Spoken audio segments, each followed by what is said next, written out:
Pinuri mga kababayan ng ating mga congressmen, si CIDG Chief General Nick Torre. Yan po sabi ng mga House leaders in the Young Guns, in today's digital age, truth matters anya. Ang palpal po ni Lucas Bersamin, pabrika ka niya, budol ka at pabrika ka ng fake news. Matapang na PNP official si General Nick Torre. Yan na siguro ang gawin nating recommend ninyo po, endorse ninyo sa ating Pangulo. O ngayon, yung ating mga congressmen, members din ng Young Guns, ay panawagan kay Sara Duterte. Stop anya abusing legal processes. Nagpapagang mga balita at pagtalakay sa mga isyu ng lipunan. Pulsa, opinyon, banat at paglalantad sa katotohanan. Pulsa, what you see is what you get. You decide. Pinuri mga kababayan ng ating mga congressmen, si CIDG Chief General Nick Torre. Dahil sa paglaban nito, personal na yung pakikipaglaban ni General Torre. Siya na mismo yung nagkaso kay John Abines, isang DDS vlogger po. Ayon, umatungal ng iyak. Nag-Facebook live mga kababayan para umatungal ng iyak. Iyak-iyak siya ngayon, kinasuhan ng cyber libel. Kaya natuwa po yung ating mga congressmen for fighting fake news and misinformation. Yan po sabi ng mga House leaders in the Young Guns. In today's digital age, truth matters anya more than ever. We commend the CIDG chief for his commitment to upholding facts in holding accountable those who deliberately mislead the public. Fake news is a serious threat to our country. It misleads people, distorts public discourse, and even puts lives at risk. Those who spread false information should be held responsible for the damage they cause, whether to private individuals, public servants, or the Filipino people as a whole. Pinakalat man baga po ng DDS vlogger na si John Abines. Lead convener daw yon, mga kababayan doon sa Maisog Rally, na pinakalat uli yung fake news na sinasabing 40,000 yung mga attendees. Isabi ng Mandawi Police, 3 to 4,000 man lang ano. Another fake news. At yung leader nila doon, si Digong, sinopalpal po ngayon ni ES Executive Secretary Lucas Bersamin sa pag-akusa o pagsabi sa ating Pangulo na ayaw nang umalis at magdideclare daw ng martial law para hindi na matanggal sa pagiging presidente at alamangan niya hindi na matuloy ang eleksyon. Sinopalpal po ni Lucas Bersamin, pabrika ka niya, budol ka at pabrika ka ng fake news. O, diba? So, ang maganda nito po, mga members ng Congress, i-recommend na ninyo ito kasi nag-retire naman si General Marbil. Retired na, in-extend lang ng ating Pangulo. Ito na siguro ang pinakang akma, pinakang kwalipikado. Matapang na PNP official si General Nick Torre. Yan na siguro ang gawin nating recommend ninyo po, endorse ninyo sa ating Pangulo na gawing next PNP chief. Si Nick Torre mismo yung nagkaso. Ayaw magkaso po, ayaw magreklamo ng mga senador nang sabihin ni Digong, patayin na lang natin na niya yung 15 senador para mabakante, pasabugan natin. Ang ginawa po ni Nick Torre, General Torre, siya na lang po yung nag-file, inasuhan po si Digong, inciting to sedition. Hindi na niya pwede ang ganyan. Bagong Pilipinas na tayo. O ito naman po, mga kababayan, si John Abines, kinasuhan po ng cyber libel.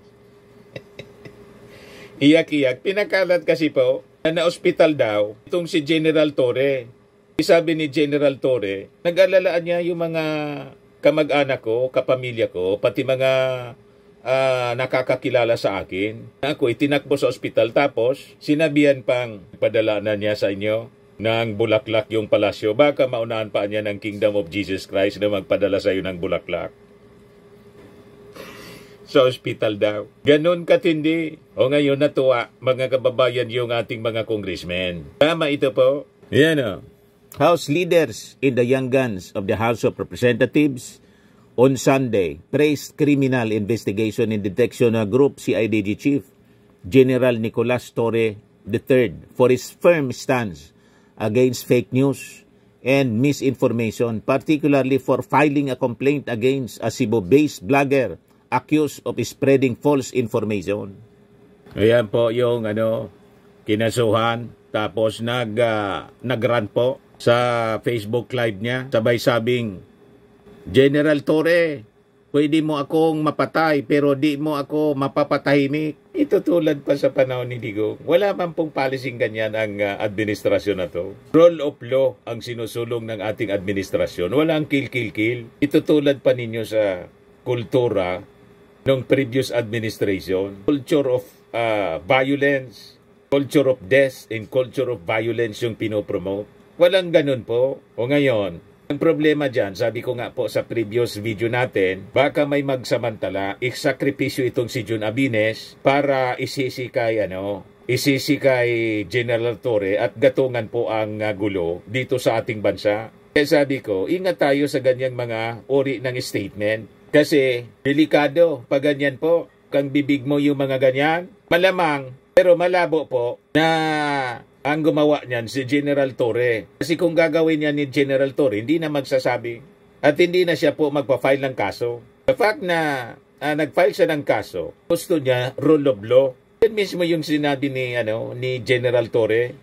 Yan yung pinakakalat na video po ni nasa ospital si General Torre. Tumakbo sa korte si General, nag-file ng kaso.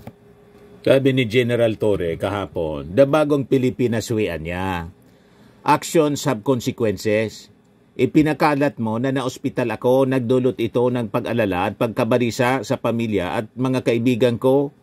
Ano ang naging aksyon ko? Sumandig ako sa batas. Naniniwala ako na mali man ang ginawa mo ay may karapatan kang humarap sa korte at mabigyan ng due process.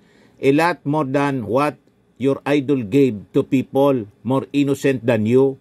Nag-apply ako ng search warrant para makuha ang mga phone at computer na ginamit mo sa katarantado ang ginawa mo sa akin. Ngayon anya, iiyak-iyak ka sa social media. Actions have consequences, sir. At yung pagtarantado mo, ang consequence ngayon sa'yo ay pagkuha mo ng abogado. Reminder, bagong Pilipinas na po. Wala na pong patayan. Pero kung salbahe ka, makukulong ka pa rin. So dito po sa administrasyon ng ating Pangulo, kulong ka pag gumawa ka ng katarantaduhan. Kaya nga po may kaso na pinafile sa mga Duterte. Walang ejike, walang pagbabanta po. Due process. Kaya nga itong impeachment laban kay Sara, it's a due process. Ito yung pagkakataon ni Sara na maipaliwanag ng maayos kung totoo yung 7 articles of impeachment, yung mga charges laban sa kanya. Ayaw tumakbo sa Supreme Court para ipatigil po yung impeachment mismo. You see? Kaya sabi ng mga congressmen, kung wala ka niyang tinatago, anong kinatatakot mo dito sa impeachment? Kung hindi ka nagkasala, kung tingin mo, mahina yung kaso. Di ba? So, papabor sa kanya ang desisyon ng impeachment court. Acquittal po. Alam niya kasi po na napakalakas ng mga ebidensya. Yun lang pong pagbabanta. Sigurado na yun. Convicted siya doon. Milyon-milyon po yung nakapanood ng pagrarant niya. Kaya tuwang-tuwa yung ating mga congressmen dito kay General Torre. Dapat siguro ito yung pumalit kay General Marbil bilang PNP chief. Sabi dito sa balita, the lawmakers emphasize the need for cooperation between the government and the public in combating misinformation. This is not just the government's fight. Every Filipino has a role to play in ensuring that truth prevails over lies, they said, urging the public to verify information before sharing it online. They reiterated their support for legislative measures imposing penalties on those who knowingly spread fake news as currently being discussed in the House Tricom or Tri-Committee or Tricom. We support laws that will hold accountable those who peddle fake news to mislead and deceive the public. Pagkaganda po yung ginawa ni General Torre. Mabuhay ka, General. You're the best. O ngayon, yung ating mga congressmen, members din ng Young Guns, ay panawagan kay Sara Duterte. Stop niya abusing legal processes. Sabi po yan ni House Deputy Majority Leader in La Union, 1st District, Representative Paulo Ortega. Dinescribe niya itong mga aksyon ng kampo ng Duterte as a desperate attempt to divert public attention from her impeachment case. Sabi dyan, Ortega condemned the flood of cases being filed against House leaders almost daily or 3 times a week before the Supreme Court and the Office of the Ombudsman, saying these were meant to intimidate, harass, and create media distractions rather than seek legitimate legal redress. Biniltahan kasi po sila yung kampo ng mga Duterte. Ipantalyon, nagkaso sa ombudsman tungkol sa korupsyon sa pagpasa po ng GAA. Kung saan-saan na po pumupunta yung kampo ni talagang taranta na po. Sabi ni Ortega, klaradoan niya na it is a clear abuse of legal processes instead of addressing the serious allegations of corruption and misuse of public funds. The Vice President and her camp are wasting time of our courts with frivolous cases designed to harass those who simply did their duty, sabi po ni Ortega. Sana naman niya harapin na lamang ni BP Duterte ang lahat ng nilalaman ng impeachment na iniiwasan niya noon sa investigasyon ng Kamara. Kaya sabi po ni Ortega, if the Vice President niya is truly innocent, she should face the charges head-on and explain herself to the Filipino people instead of resorting to harassment tactics. The public deserves the truth, not distraction. Tama po, mga kababayan. Sabi niya, mas masakit pa anyang iwanan ng jowa kaysa sa impeachment. Tapos biglang tumakbo sa Supreme Court. Poros baliktad po ang mga sinasabi ni Sara. Parehas ng mag-ama, manang-mana sa tatay, puro baliktad. Sabi naman po ni Representative J. Congon, House Assistant Majority Leader, is it okay niya to hire an assassin to kill your wife or husband? Let's start the trial now. Any dilly-dallying benefits the Vice President and gives her more opportunity to carry out her threats. Yan ang mensahe naman po ni Congressman Congon kay sa mga senador, kay Senate President Chis Escudero na napakabagal gumalaw. Sabi naman po ni Tingog Party List Representative Jude Asidre na any delay niya increases the risk to President Marcos, First Lady Lisa Marcos, and Speaker Martin Romualdez. Any delay sa Senate impeachment trial. Sabi naman ni Congon that the House Prosecution Panel is ready to present compelling evidence niya, stressing that no one is above the law. The Constitution does not allow us to look away or delay justice. The Filipino people are watching, and history will judge those who stand for accountability in those who choose to enable lawlessness. Tama. Si Chis Escudero po, walang excitement sa kanya. Pati nga po yung pagja-joke-joke ni Digong na ipapatay na lang yung 15 mga senador para mabakante. Sablay yung reaksyon ni Chis Escudero. Buti pa si General Torre, immediately nag-file po ng kaso inciting to sedition kanya. O di ba?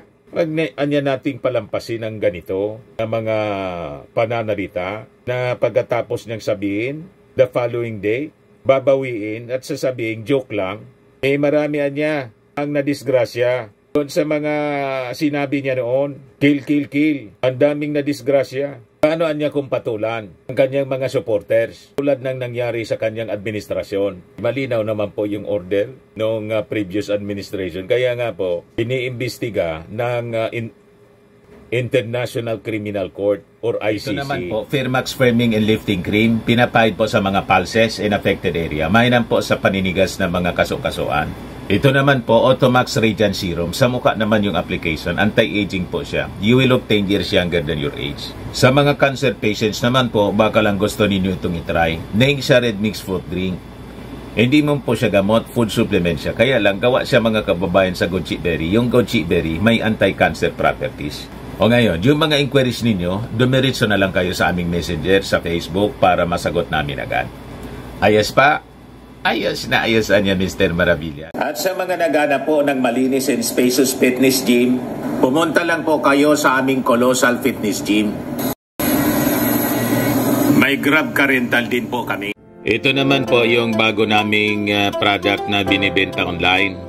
Eye Glow Serum, whitening po siya. Tingnan ninyo yung epekto sa aking anak na architect before and now. Yung mga inquiries po ninyo, dumiretso na lang kayo sa kanyang Facebook account, Riz Maravillas.